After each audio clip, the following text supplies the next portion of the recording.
ଆମର ସେ ଝିଅ କୋଉଠି ଅଛି ତମର? ପିଙ୍ଗ ଅଛି।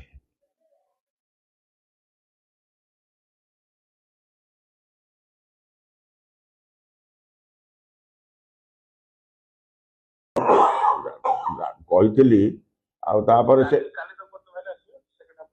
ହଁ କାଲି ସେକେଣ୍ଡ ହାଫ୍ ପରେ ଯିବେ। ଓକେ ଓକେ ହଉ ହଉ। ଘର ସରକାର ଦେବ ଯେ ଜାଗାଟା ଥିଲେ ତ ଘର ଦେବ। ଆମର ଗୋଟେ ମାଳତୀ ବେୱା ଭାଟବନ୍ଧର ସେ ଗୋଟେ ଦରଖାସ୍ତ ଆପଣ କଲେଣି। ଆପଣ ଆଜି ଅଛନ୍ତି ଅଫିସରେ? ଓ ଆଜି ଛୁଟି ଅଛି, ଠିକ ଅଛି। ଆପଣଙ୍କ କାଲି ତ ଆପଣଙ୍କର ଥିବ ଗ୍ରିଭାନ୍ସ।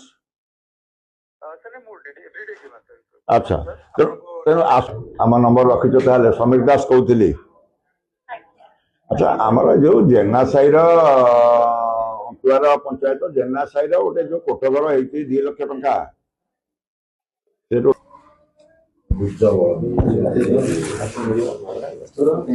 ନିଆଁଗୋଡ଼ା